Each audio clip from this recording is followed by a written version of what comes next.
on digital radio, on the app, on your smartphone, on X, YouTube, and Facebook. The Sportscast. Expect the unexpected. The Donut Bag presented by The Sportscast.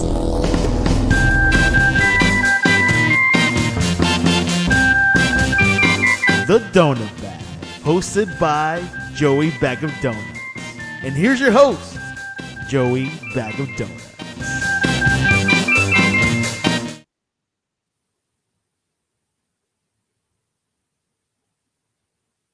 Finally here. Finally. My goodness. After months and months and mock draft after mock draft and stupid speculation after every little stupid little thing, we're finally getting to the point where we could reach an organizational meeting where a company decides where to allocate its resources, and millions of people are going to watch. That's right, and millions of people are going to attend, and have to figure out how to get the heck out of the Fort Pitt tunnels. I almost wish you could set up a lawn chair somewhere above the Fort Pitt tunnels and just watch as people come into the Fort Pitt tunnel first time, figure out how the hell to get to where they need to go. What is it? The one area where everybody on the left has to go to the right, everybody on the right has to go to the left, and you have 300 feet to make it happen. Pretty much. It drives me crazy, and I've done it millions of times over my entire lifetime, and it still makes me scared every single time. Yeah. Or when you're coming from the Fort Pitt Tunnel into town, and if you happen to choose the wrong lane, you end up in Monroeville, and you're just I'm sure that's half the population of Monroeville is just people that made a wrong turn and they couldn't figure out how to turn back. And I was like, well, I guess we're living here now. Yeah, we're gonna stay here. It's gonna be some poor Jets fans are gonna be watching it for me, and he's out in Monroeville. That's right. Like, well, we're here. I don't know how to get back, and these Yinzers don't seem very sure either. So right. Yeah. Don't ask me for directions, because I've only lived here all my life, and I get lost every time I'm downtown. So good luck is right. All. May the odds be in your favor. If you're in Monroeville and you get on the turnpike, you gotta head to Ohio, not Pittsburgh. If you head to Pittsburgh, yeah. And I am going to be one of those goofballs that will be down there. So you're gonna go. You're gonna do it. I'm gonna go. I don't know where I'll be. I don't know. I don't know. Where are we all gonna be? I see the giant stage in front of the stadium. I see that. So I assume everybody's gonna be there, but it's like, okay, where do we stand? Where do we sit? Where do we actually watch this thing? Is there going to be TVs? Is there going to be loudspeakers? Am I just going to watch Roger Goodell mouth words or something? I don't know. I have a bunch of friends. I think this is what's going to happen. I have a bunch of friends going down, and they're just going to do a tailgate. And I think unless you're in that immediate first 20 rows or something like that, I think you're going to end up tailgating with other Yinzers and as my daughter would say, I'm just here for vibes. I'm just here for, because I don't like crowds. I'm not a people person. So this is like the worst case scenario for me, but I'm going because, okay, it's a once in a lifetime thing. It's not like I'm going to travel to Detroit or Green Bay or something to see their draft experience. So it's like, okay, let's see what it's like. Hopefully they keep it entertaining for us. Right, and they're expecting 250,000 each day, I think is what they're saying. At least it's what they're expecting. So, it's going to be interesting. I think I would probably side with what you're saying. With just, some of the health things I'm going through, I can't be there. But it would be interesting to be down there at least one of the days. Probably Thursday night's the biggest night to be there. But, I mean, it probably won't be back here for another 15 years, if it's not longer. So, you might as well go when you can. I wonder if I need to bring a chair. I don't know. I guess I better think about that. I don't know.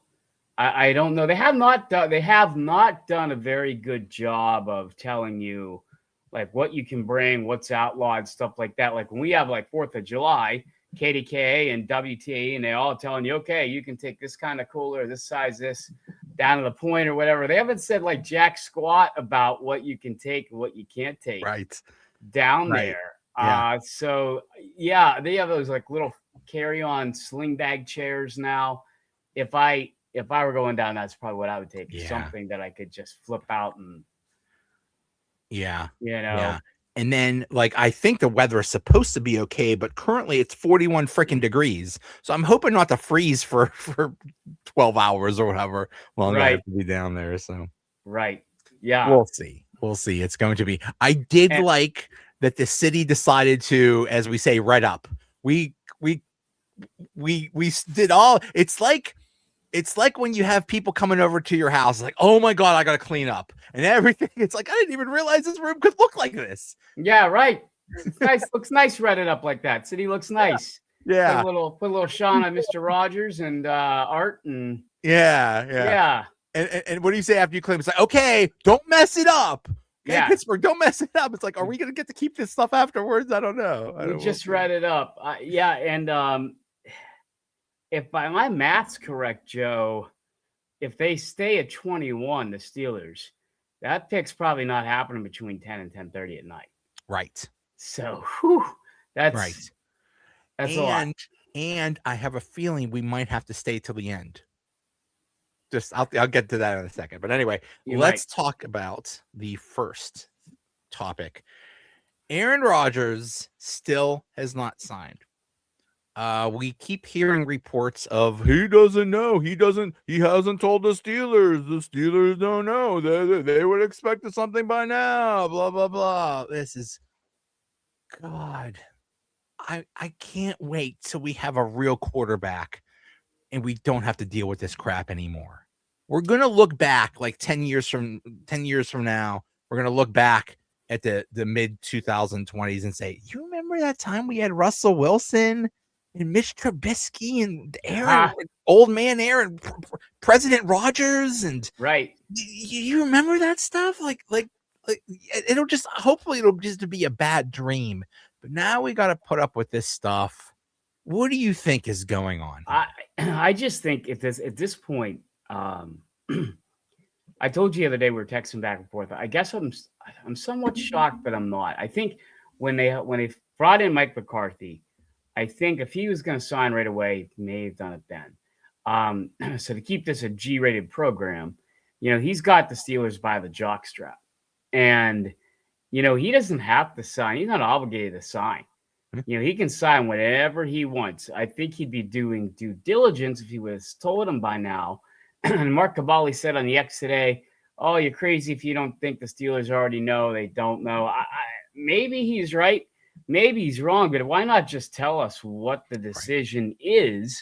But obviously, we don't know. And right now, I think the attitude's probably changed. I think a lot of Steelers fans may have been complacent and said, "Okay, I'm okay if Aaron comes back. I'm okay if we don't draft the quarterback in the first round." But I think right now people are like, "Okay, Will Howard's our guy," just like they were last year when they're like, "Okay, I'm ready to go with Mason Rudolph." Let's go with Mason, yeah. So I think they're like, Will Howard's our guy, and I'm kind of in that house right now too, Joe. To me, Will Howard's the guy. If we get a quarterback in the third or fourth round and he wants to come in and compete, great. But I'm kind of over the Aaron Rodgers thing at this point. I'm kind of going back of what I said before, but I think the guy could at least had some common courtesy to have said, "You know what, I'm coming back. Go do your thing, and let's just keep it going." But who does it benefit for him to wait? What it's not like, what are we trying to throw off the Bengals or something? It's like, ooh, they don't know what we're gonna do at quarterback. Ha ha ha! We'll show you. You don't even know what we're gonna do. We don't even know what we're gonna do. Ha ha ha! We're like, there's only one possible explanation for why he's doing this, and I think it was the reason last year. I think it was into like end of May or June or something like that. It was like right before the mandatory June. OTAs or mandatory whatever they call them. I think the same thing is going on this year. Because remember, when he signed with the Jets, it was right around draft time. It was like a day or two before the draft. And then they had OTAs, and he didn't show up because he was in Egypt doing God knows what in a pyramid or whatever the hell he's doing. Go, Right. go smoking old pharaohs or something. I don't know. But people gave him so much crap for that. It's like, what are you doing? Shouldn't you be dedicated to football? This is your job, man. What's wrong with you? And he got so much criticism for that. So I think he said, you know what? Fine. I'm not officially going to sign with a team until all that crap is over. And then I could go like be there only when I absolutely have to, when it's mandatory, then I'll show up. Maybe that's the only possible explanation that makes any sense. Because I don't know why else would you do this? I don't either, because I don't see, it doesn't benefit anybody. It actually, like you said, it kind of harms the whole situation, makes it even more difficult. Maybe Kabali's right. Maybe whoever the powers that be do know what's going on. But you would think at this point, if they did, and not that they owe it to us, I'm not that kind of a fan, but if they did, it would just said, hey, by the way, he's coming back. We don't have the details of a contract yet, or we do have a contract. Here it is. Or the contract hasn't been, agreed upon yet, reached on, whatever the heck it is. It's just, he's coming back, or we have not confirmed, been in talks to know if he's coming back yet.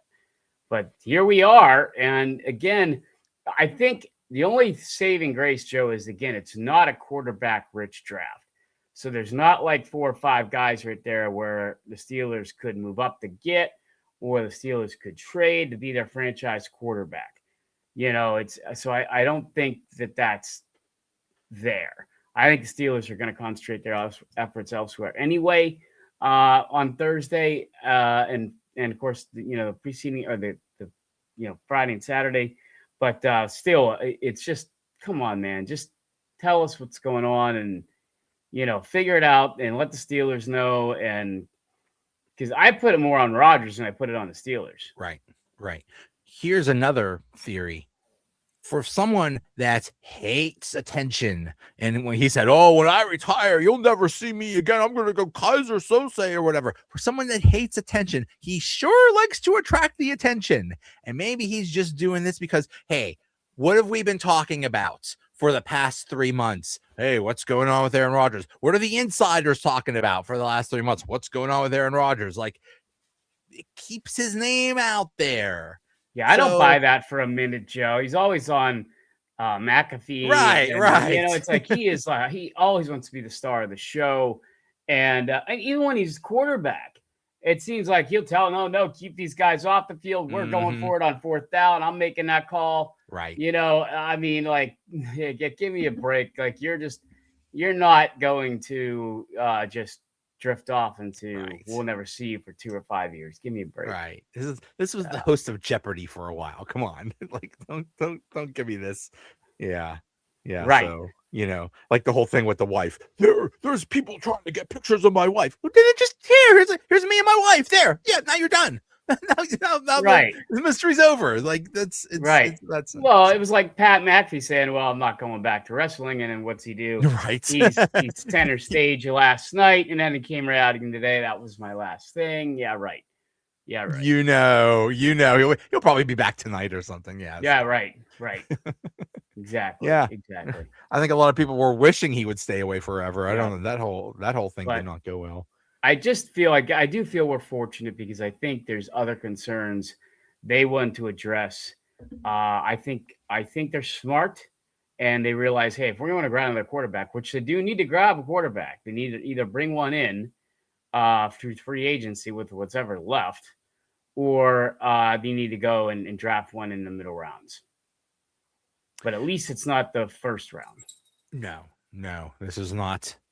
That plan unfortunately went to crap. That it's like, okay, we have the draft in Pittsburgh. We're going to announce our big quarterback. And that plan fell through.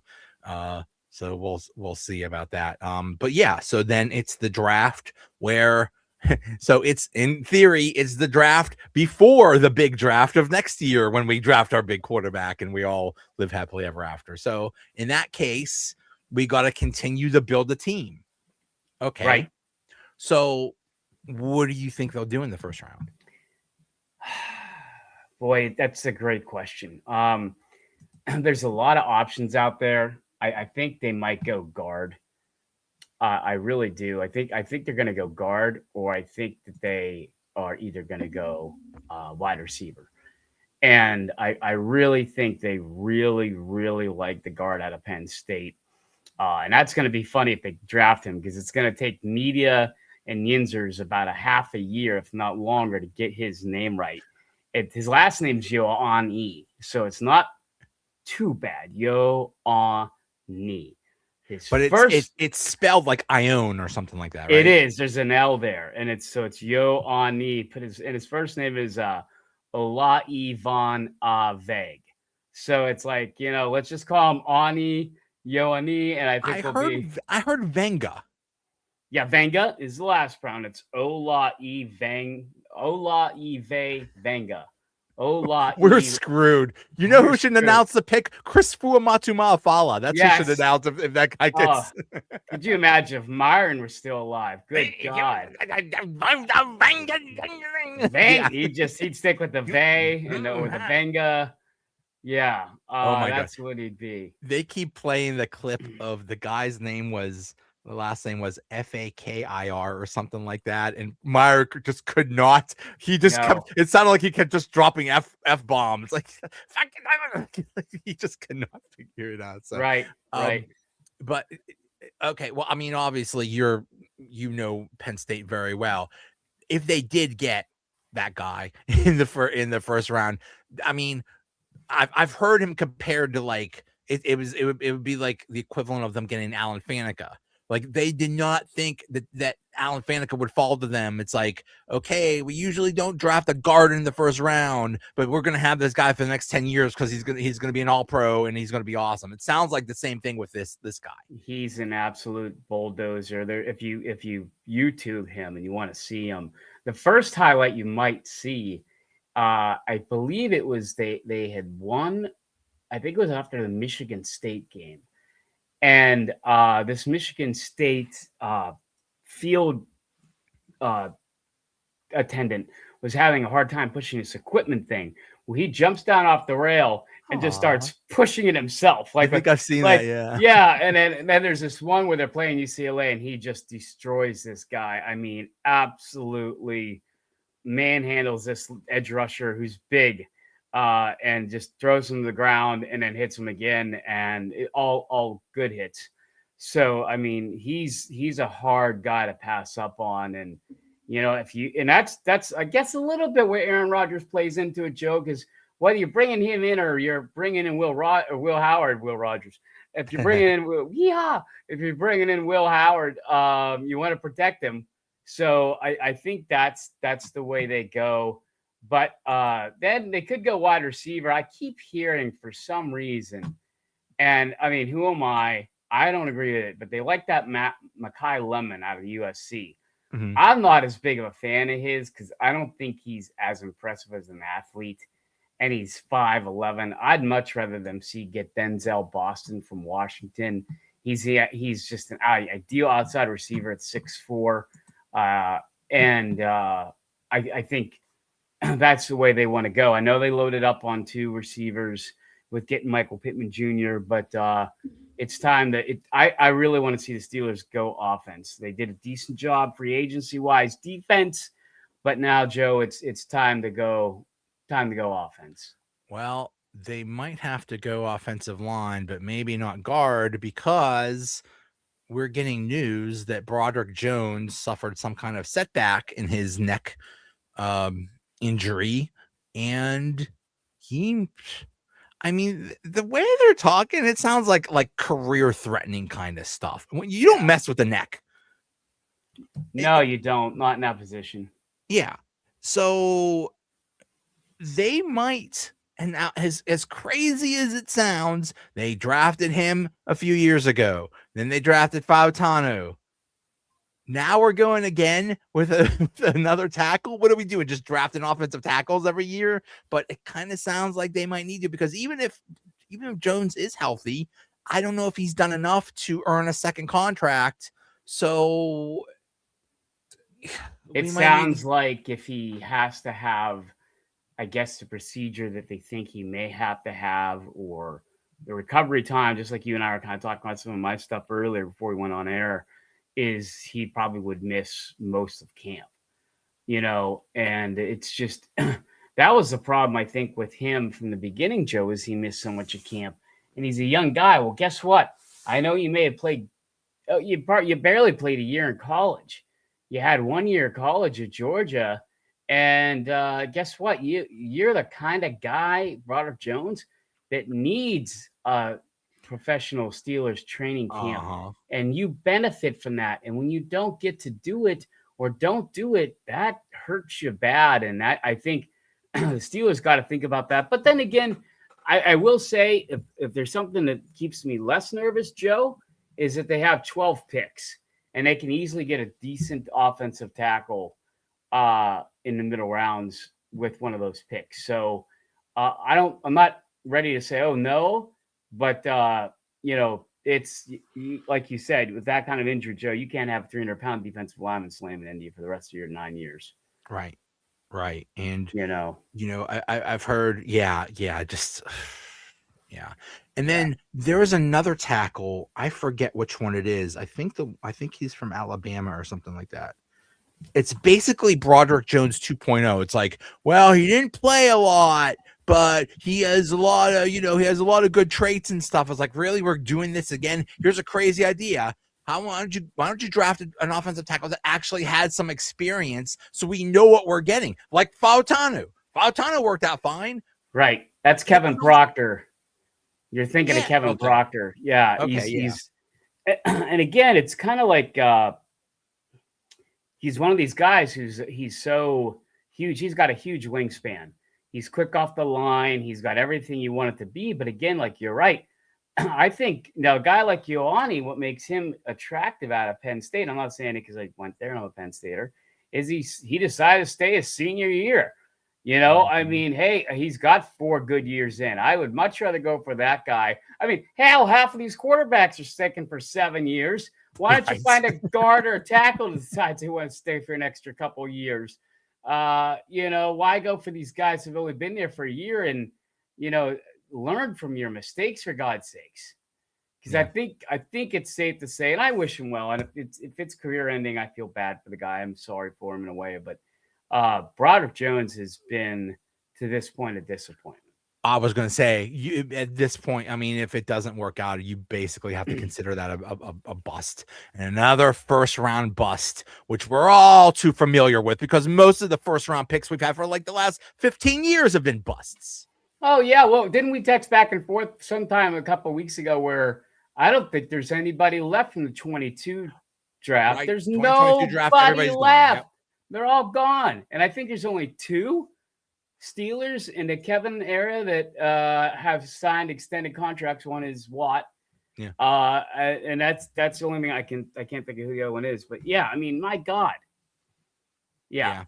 Yeah, terrible drafting. And when you have terrible drafting, you're just screwed. So, yeah, could be tackle. At first, Flyers scored. Yeah, I know. I just saw.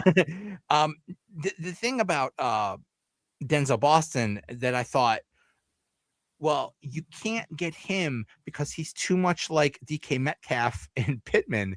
But then, who cares? Yeah. You think DK Metcalf and Pittman are going to be here forever? They're already near 30. They're only got a few years left. So you get somebody like him, and then when they're gone, this guy could take over.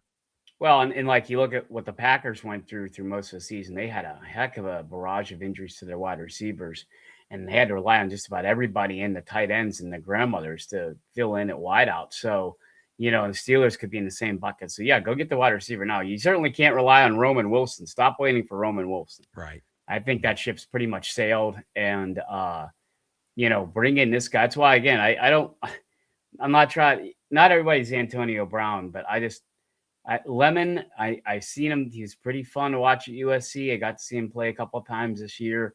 But again, at 5'10", I just rather get the 6'4" guy.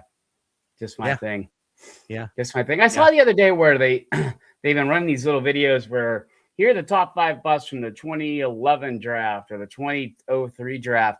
And Plex was on there. I'm like, well, Plex wasn't necessarily a bust.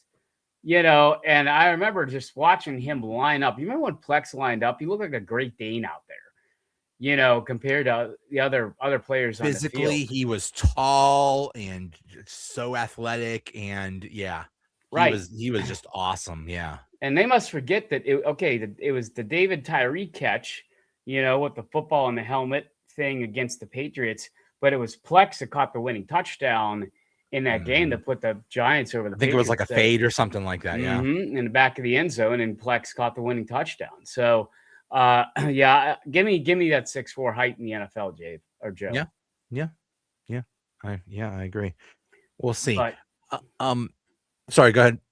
linebacker could be there, but I don't think they're going to go linebacker. I think they're going to go wide receiver I've heard line. maybe linebacker, maybe safety, maybe cornerback. Like, okay, but I thought you already addressed that. So right. And then I still think they could be. You might be standing in that crowd Friday, and they may announce a trade, and with all those draft picks that they've accumulated and compiled, the Steelers may move up.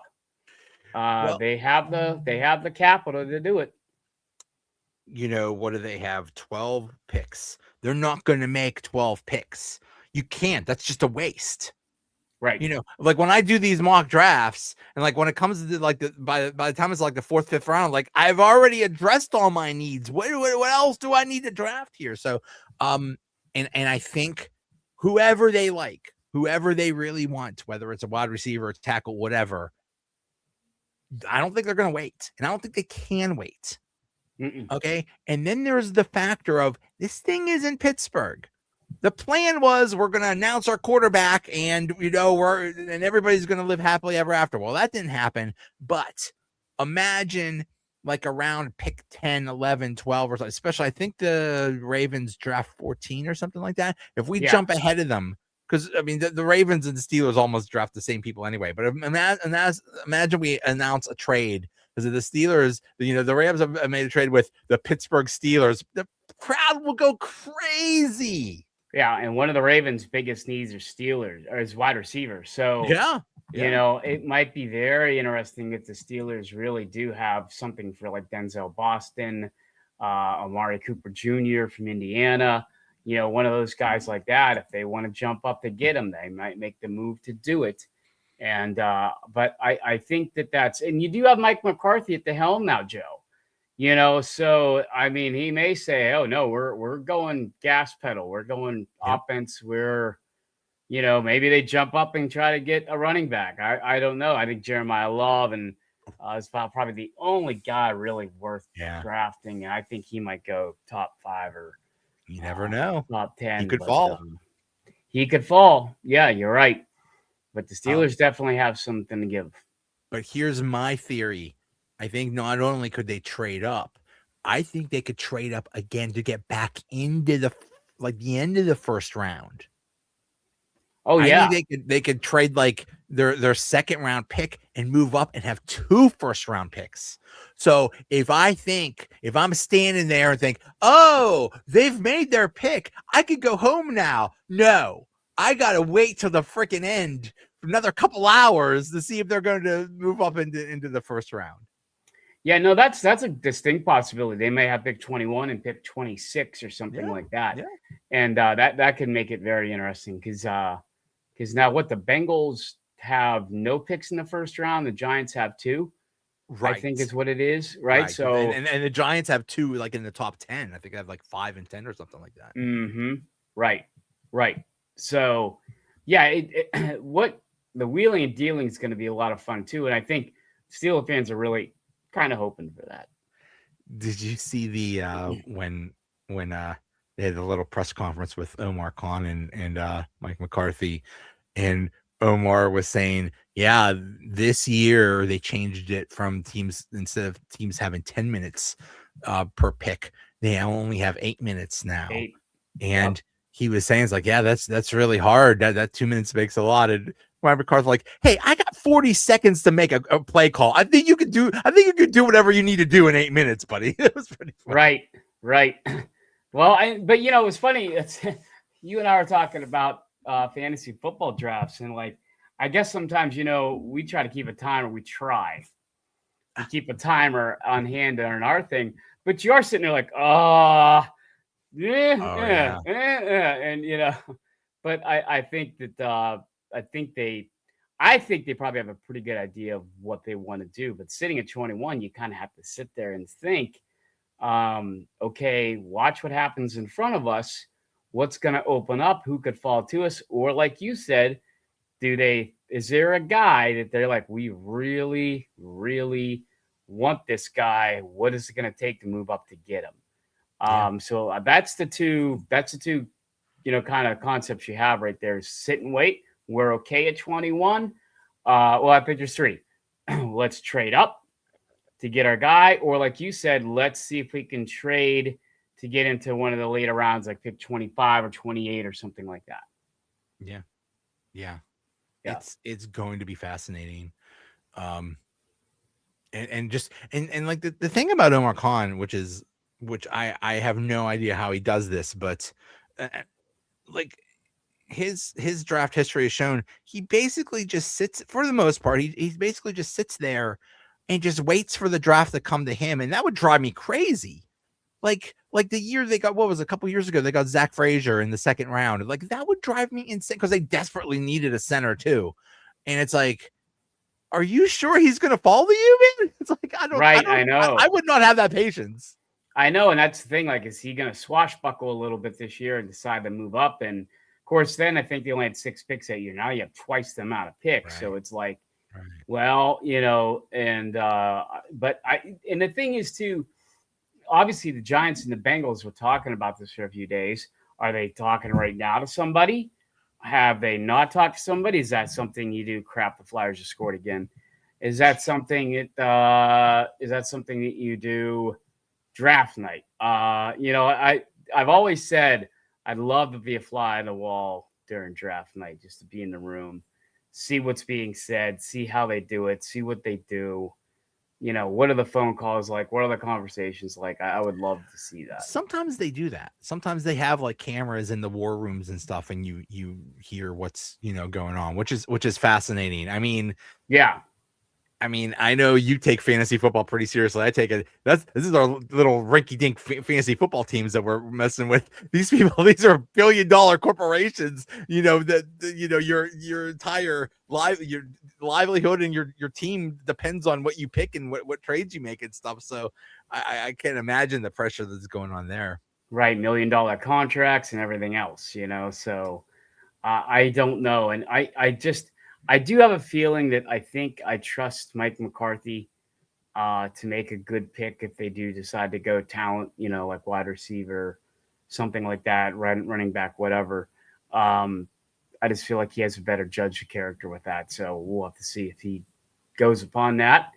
Or, they may have pressed on those doctors too, Joe. Hey, how serious is Broderick Jones?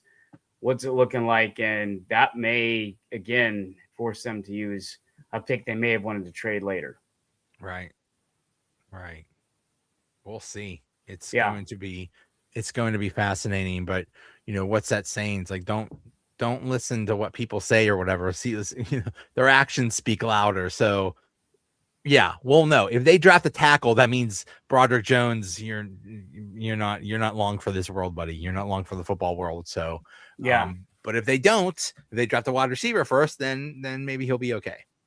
I thought it was interesting because I was waiting for the Florida dropout, but like they showed a bunch of Ty Simpson highlights of him throwing on pro day back in Tuscaloosa. And for whatever reason, the Steelers offensive coordinator was right in film with it the whole time. You could clearly see the yellow Steelers hat. And yeah, I think a lot of Steelers like that. But then if you zoom out, well, there's 25 other guys, but like the entire rest of the league is also there. Is there, but this guy happened to be right there, right behind him. And I don't think they'd go for him at 21, Joe. I think that guy will be there. But I just don't think so. Not when they could like get a Drew Aller or somebody like that in the 3rd or 4th round, I think, and try to do something with him. What do you think of Drew Aller? Do you think he's someone that should be drafted? For me, he's almost somewhat like a Will Howard. We got to see him play a lot more. Had a broken ankle this year, so you didn't get to see him play much this year. But that was the thing where James Franklin never developed him well, and he never got a lot of wide receiver talent at all.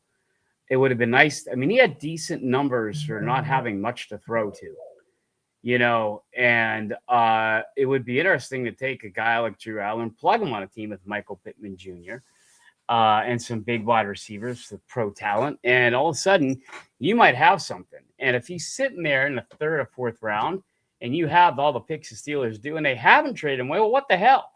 If they're like, well, we got, what do they have right now, Joe? 3 picks in the third round? 3 in the third, yeah. And if one's sitting there, it's 67 or 71, and Drew Allen's sitting there, take a chance. Why not? Yeah. He is 6'5", 228 pounds. And as they say, you can't teach that. No. He has the size. He has all the physical tools. It's like, well, he doesn't play well in big games or whatever. It's like, okay, so he can learn, but you can't teach 6'5". Right. And it's interesting how these things always go. That part kind of fascinates me too. Like, not only did he have a very good combine, he also had a very good pro day at Penn State, which also, the Steelers attended. And I did find it interesting the Steelers brought him back for an interview, which they did not do with the Alabama quarterback. So Aller was in last week at some point. And, that was interesting to me. And the fact that he had 2 good days where, if you remember, Will Howard had a disastrous combine, but when they put him in Columbus last year and he had his own wide receivers, he looked like the next, Troy Aikman. He looked phenomenal. So I don't know. It's kind of interesting. I think they should draft a quarterback every year. Hey, you never know. And you know what? If you have too many good, young, promising quarterbacks, guess what? Trade one, because every team is almost desperate for a quarterback, and you get something back for him. So, yeah, you don't have to do the first round thing where, look at the Falcons. For God, the Falcons have like 9 quarterbacks. Right. I don't know what they're going to do with them all, but none of them are good. They may even draft this guy from Alabama. Why not? Hey, why not? Hey, why not? I say, hey, why not to third and fourth round picks? I don't say that to a first round pick, but my God, the Falcons. So yeah, but that's that. Drew Aller could be kind of interesting if he's floating around there in the third or fourth. And if you have the pick him. I by no means think they should draft him like in the top 2 rounds. No. Yeah. No. Yeah. He's kind of this year's Will Howard, and yeah, okay. Yeah, a little bit. Yeah. 3rd round, 4th round, maybe 5th round, something like that. Sure. Mm-hmm. Take a chance. So right. The funny thing is I have to keep reminding myself, Joe, that we're under a kind of a new regime. I know Omar Khan, and actually how Omar Khan might be really running the show for the first time. Because, it was always under the suspicion, well, is Omar Khan running the show? Is Mike Tomlin running the show? Are we really seeing the first year of Omar Khan going, hey, all right, it's actually mine. This is my show now, yeah. And then you throw in Mike McCarthy at the mix, and it really is a brand new approach to the draft, which this organization badly needed. Yeah, I just look at last year, the Pirates got rid of their coach and they got better. The Penguins got rid of their coach that was, Mike Sullivan was there forever. And he won championships and stuff, and they got a new coach and instantly they got better. I think they're just going to get better because they have a different coach with a different philosophy instead of the same thing for almost 20 freaking years. Yeah, no, I agree. Nothing against Mike Tomlin, but he had to go a long time ago because you just get stale.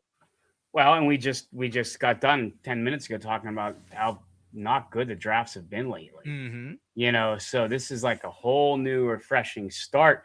And again, because we're so used to, like you said, 20 years of that, I have to keep saying, well, wait a minute. This could be Omar's first draft with his hands uncuffed. And then we got Mike McCarthy and his staff. So it's pretty brand new. You knew who the Steelers were going to draft, because on, what was it, senior day, or if there was a pro day or something like that, Mike Tomlin would practically dry hump the dude he wanted. Like, we made it very obvious. I love you. I want you. We're going to draft you. It's like there was very little suspense. We knew it was going to happen. Here now, we're not sure. We're not sure what position. We're not sure what player. We have a general idea. That's it. Well, I told you, it scared the heck out of me. Like, what was it like after he retired or left or whatever? He said, well, a lot of times when I'm drafting a guy, I'm not necessarily looking for the player with the best ability because I'm supposed to coach that out of him. Like, oh my God, is that the way you were thinking the last couple of years? Because it showed, you know? Yeah. Yeah. It's going to be different. And, you know, you hear things like, it's like, oh, Tomlin masked a lot of problems. You wait to see when he's gone. Oh, it's going to fall apart. I don't know about that. Right. We'll see. Right. We'll see. Yeah. Yep. But this draft is going to be huge. I've never seen any team with 12 draft picks. So it's going to be fascinating how it all works out. And I'm so excited that I just hope everything goes well in Pittsburgh. Everybody in Pittsburgh has been saying almost the same thing for like the last few months now. How the hell is this going to work? Because, you know, you hear that number 700,000 and you think, oh my God, how are we going to get 700,000 people? And like you said, it's like 200,000 a day.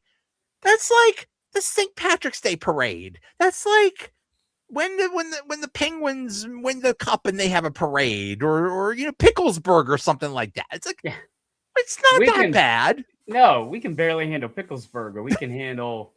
Yeah, I don't know. I know my wife, her company's, I think she's sending some people down there, and but I think you're right. I think your tickets, like they say, day one and then you're done, and then day two or day three or whatever it is. When we used to have season tickets for the Penguins, if you remember, the Penguins hosted the draft back in like, I remember that, 2013 or 2011, somewhere in there. And our tickets would say which day they were good for, you know, and you could only go that day. You couldn't go another day, even if you were a season ticket holder. Wow. So yeah, I think you'll see the whatever it is, and Pittsburgh can handle 250,000 on Thursday night. Yeah. And hopefully it goes well, and you know, Pittsburgh looks good, and Yinzers behave. Offer up, you know, some pierogies. Listen, if someone takes your parking chair, they don't know, okay? They think it's just a chair that just happened to be on the street. They didn't know that it was reserving a parking spot. So don't get too mad about it, all right? Right. Yeah. That parking chair definitely means something. Don't touch it. Don't touch this parking chair. No. I just remember a few months ago with the snowstorms, and people were like, I shoveled this spot.